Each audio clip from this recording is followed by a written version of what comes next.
And now, it's time for another Dice Tower review with Tom Vasel.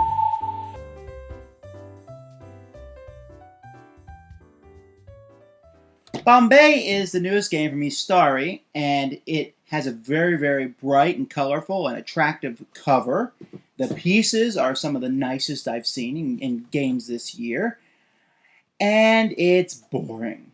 And it's a pick up and delivery game, which really doesn't seem to do much. In fact, you can do nothing and have a decent score at the end of the game.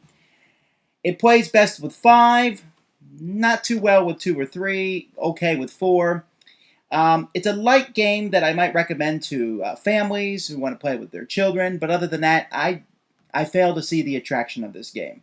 But as I said, the game is really good looking. The board, this is the way the board is basically laid out, and you can see here the starting pieces are elephant tokens, and they look really well done.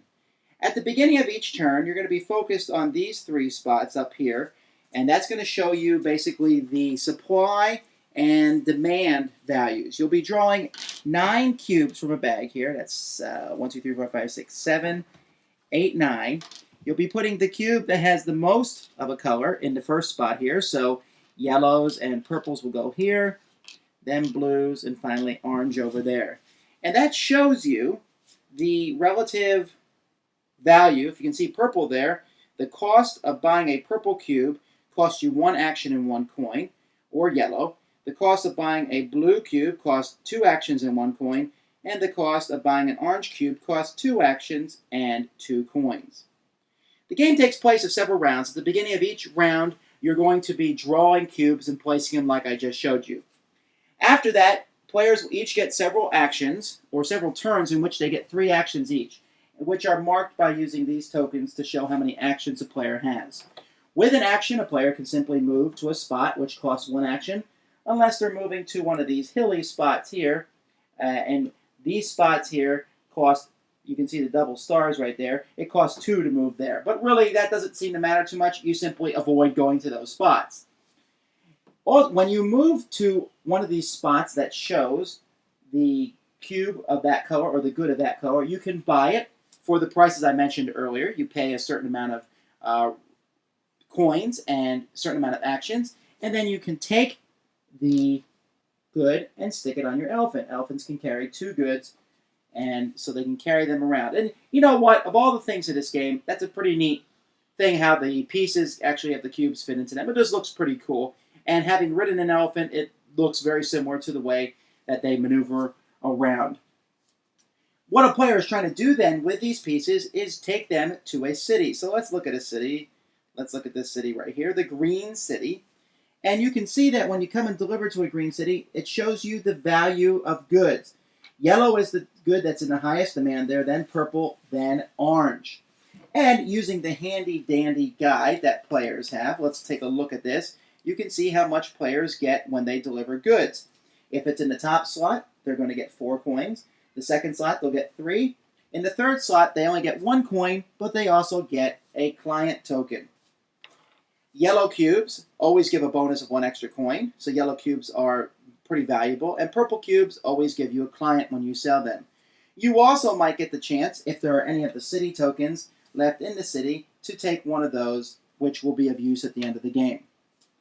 The final thing that you can do with your turn is you can expend a cube from your elephant, it doesn't matter what color it is, and you can build a palace of your color. So let's say pink got rid of a cube here, they could build a palace here. A palace does 2 different things. 1, anytime another elephant moves through that palace, you get a coin from the bank. 2, if there's a token there, you get to keep that token. This token is basically a wild palace token. Some tokens give you 2 coins. Some tokens give you a good of your choice. So basically you have to go and you have to buy goods and then move around and sell those goods for an increase of profits. And at the end of the game, there's some bonuses, which you can see here again on the review sheet. Whoever has the most clients and the most palaces on the board gets a bonus of money. And then if you have at least 3 different color palaces, which meant you the 3 different cities and sold different tokens, you'll get 4 extra points. And if you have 1 of each color, you get 8 extra coins. Whoever has the most coins at the end of the game is the winner. Gameplay is very short. It takes about an hour to play. So why don't I like Bombay? Well, let me tell you the very first reason. That is because if you want to, on your turn, you can use all 3 of your actions to not do anything, but to simply take a coin. Alright, that doesn't seem like that big of a deal.